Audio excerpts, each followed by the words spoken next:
Hello friends, welcome to my YouTube channel study with Gurukuls.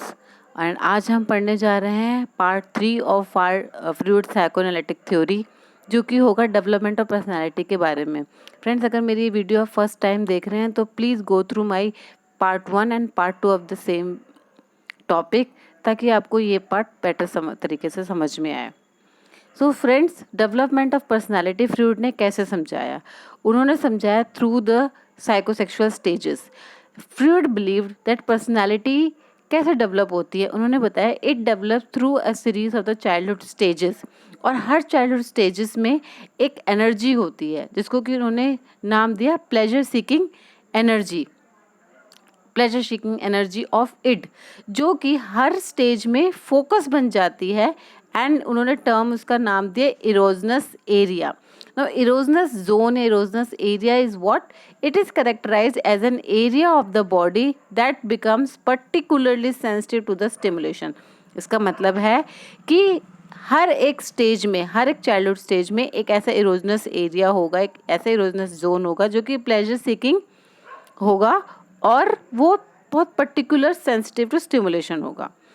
And Freud ने कितनी stages बताई? उन्होंने बताई 5 साइकोसेक्सुअल स्टेजेस बताई: anal, oral, phallic, latent and genital stage.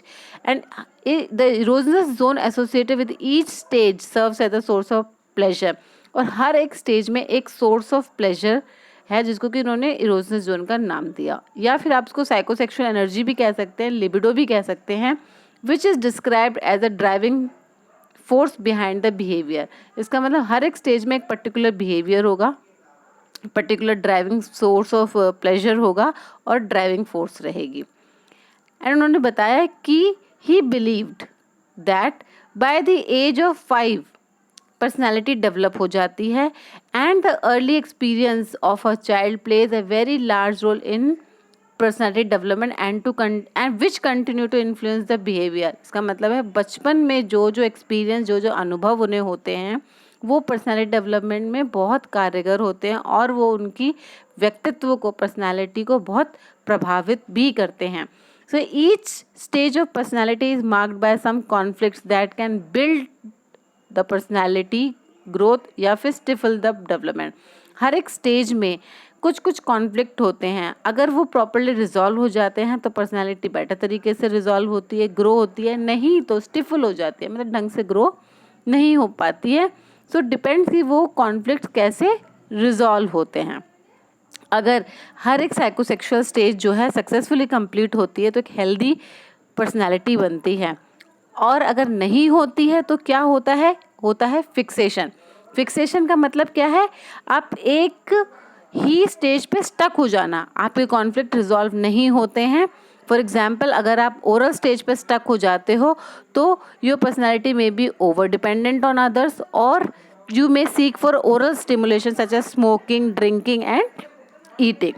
So let's discuss each stage one by one.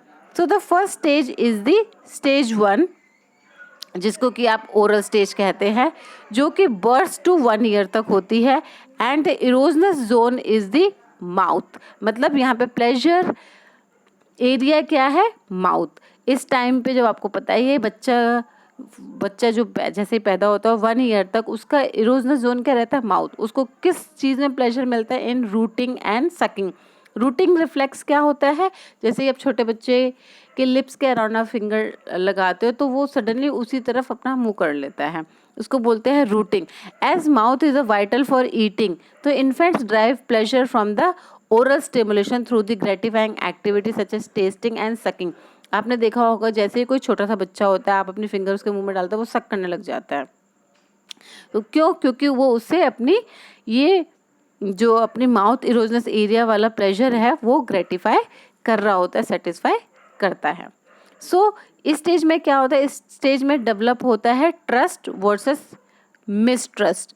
Now trust versus mistrust कैसे? क्योंकि इस stage में जो बच्चा है वो डिपेंडेंट होता है on the care takers like mother, grannies या फिर ग्रैंड मदर्स। जो भी बच्चे की केयर कर रहा होता है वो उस पर डिपेंडेंट होता है।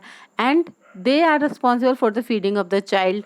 The child develops a sense of trust and comfort through the oral stimulation.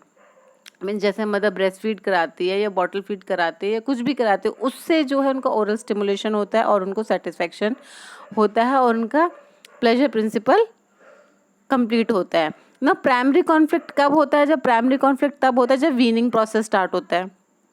अगर वो वीनिंग प्रोसेस ढंग से नहीं होता है और प्रॉपरली नहीं होता है तो child becomes very different. Y?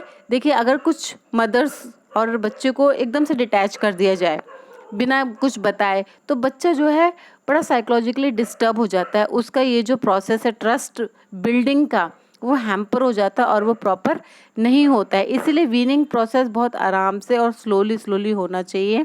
Slowly slowly care taker से डिपेंडेंसी हटानी चाहिए। अन्यथा क्या होता है, अगर ये प्रॉपरली नहीं होता है तो एक मिसट्रस्ट डेवलप हो जाता है टुवर्ड द केयर टेकर। वो बिलीव नहीं करते toward the caretakers, mothers या कोई भी, एंड हो जाता है ओरल फिक्सेशन।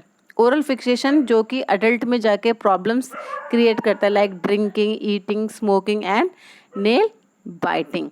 आपने देखा होगा बहुत सारे ऐसे टाइम्स आते हैं जब बच्चा जो है बिछड़ जाता है अपनी माँ से, कोई भी कारण लाइक डेथ या इलनेस या कोई भी, तो वो बच्चों में देखा गया है कि उनकी ये जो उनमें ओरल फिक्सेशन देखा गया है, उनमें ग्रेटिफिकेशन ऑफ देयर सकिंग और ये सब नहीं हो पाता, तो एक मिसट्रस्ट डेवलप होता है और बड़े होके उनमें ऐसी प्रॉब्लम्स आ सकती हैं of drinking, eating, smoking and nail biting. तो this was about the stage 1 of the trust and mistrust building. Now let's move to the stage 2। Stage 2 क्या है? Anal stage. एनल स्टेज जो कि इसकी एज रेंज क्या है? From 1 to 3 years.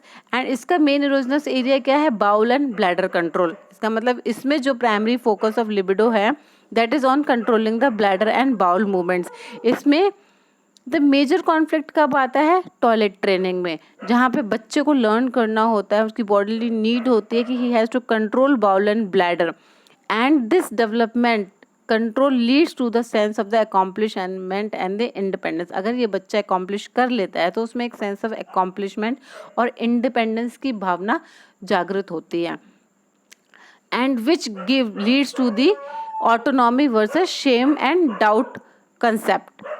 मतलब अगर ये टॉयलेट ट्रेनिंग जो है बहुत प्रॉपरली हो जाती है, सक्सेसफुल होती है, पेरेंट बहुत अच्छे से अप्रोच करते हैं पॉजिटिवली, तो बच्चे की पर्सनैलिटी बहुत अच्छे से डेवलप होती है।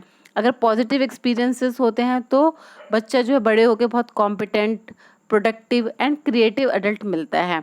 सिमिलरली अगर पेरेंट्स बहुत स्ट्रिक्ट होते हैं, नेगेटिव होते हैं और बहुत पॉजिटिव नहीं होते हैं तो anal retentive kind of personality होती है। एनल रिटेंटिव पर्सनालिटी क्या होती है? जिसमें कि इंडिविजुअल जो बहुत स्ट्रिंजेंट, ऑर्डरली और रिजिड और ऑब्सेसिव हो सकते हैं। ये तो बहुत आपने देखा भी होगा। अगर बच्चे को टॉयलेट ट्रेनिंग के टाइम पे बहुत रिवॉर्ड देते हैं, पॉजिटिव देते हैं, तो उनको अच्छा फील होता है और वो ऑटोनॉमी गेन करते हैं। एट द सेम टाइम अगर उनको बहुत डांटा जाता है, गिल्ट फील कराया जाता है या शेम कराया जाता है तो वो बड़ा टिमिड, इन्फीरियर सा फील करने लगते हैं। तो ये था about the stage 2। Let's move on to the next stage जो है स्टेज 3। नाउ स्टेज 3 का नाम क्या है? Stage 3 is the phallic stage, जो कि रेंज करती है फ्रॉम 3 to 6 ईयर्स। एंड यहाँ पे इरोजनस जोन क्या होता है? जेनाइटल। नाउ यहाँ पे क्या होता है? The main primary focus of the libido is on the genital, जहाँ पे बच्चा सीखता है to differentiate between a male and female. वो अपने आप को सेम पेरेंट्स के साथ आइडेंटिफाई करते हैं, लाइक सन है फादर के साथ आइडेंटिफाई करने लगता है, गर्ल्स है तो मदर के साथ आइडेंटिफाई करने लग जाती हैं, and they are able to differentiate between the genders. That was about the stage 3, जहाँ पे वो डिफ्रेंशिएशन सीखते हैं, एक आइडेंटिटी सीखते हैं। Let's move on the next stage 4। Stage 4 क्या है? Latent period. लेटेंट पीरियड जो कि 6 to प्यूबर्टी तक होती है। यहाँ पे सेक्सुअल फीलिंग्स आर इनएक्टिव, यहाँ पे बच्चे सेक्सुअल नहीं होते हैं। एंड इस टाइम क्या हो रहा होता है? इस टाइम डेवलप हो रहा होता है उनका सुपर ईगो। सुपर ईगो जिसमें कि वो राइट और रॉन्ग क्या है वो सीख रहे होते हैं, मोरल सीख रहे होते हैं, रियलिटी सीख रहे होते हैं, एंड इड की एनर्जी सप्रेस हो जाती है। And children learn social skill, values and relationship with peers and adult outside the family. वो सोसाइटी में घुलने मिलने की और स्किल्स सीखने की प्रक्रिया कर रहे होते हैं स्टेज 4। हैंस वो क्या राइज करती है, इंडस्ट्रियस वर्सेस इन्फीरियॉरिटी। अगर बच्चे की डेवलपमेंट अच्छी होती है of the ego and super ego, तो वो बहुत इंडस्ट्रियस होता है, उसकी डेवलपमेंट काफ़ी अच्छी होती है, वो पीयर रिलेशनशिप बनाता है, हॉबीज़ बनाता है, एंड वो बड़ा होके जो है बहुत सोशल, कम्युनिकेशन स्किल्स और सेल्फ कॉन्फिडेंट होता है।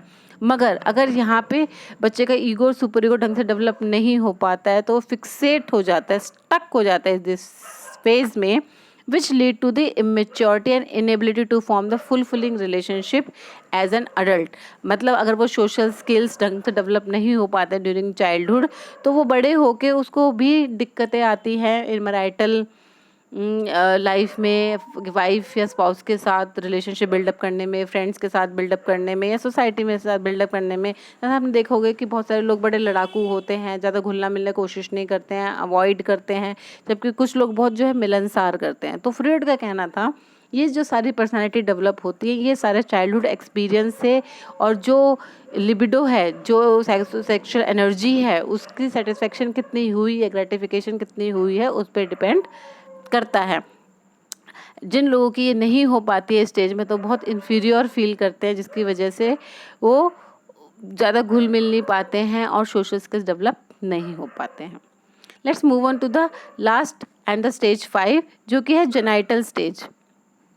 जेनाइटल स्टेज क्या है? जेनाइटल स्टेज जो है प्यूबर्टी टू डेथ तक होती है, जिसमें the main erogenous zone is the maturing of the sexual interest. यहाँ पे जो लिबिडो है, जहाँ पे वो अगेन से एक्टिव हो जाता है ऑन द जेनाइटल स्टेज, वहाँ पे जो साइकोसेक्सुअल डेवलपमेंट होती है इंडिविजुअल की, एंड उसको बहुत strong interest, sexual interest in the opposite sex रहता है।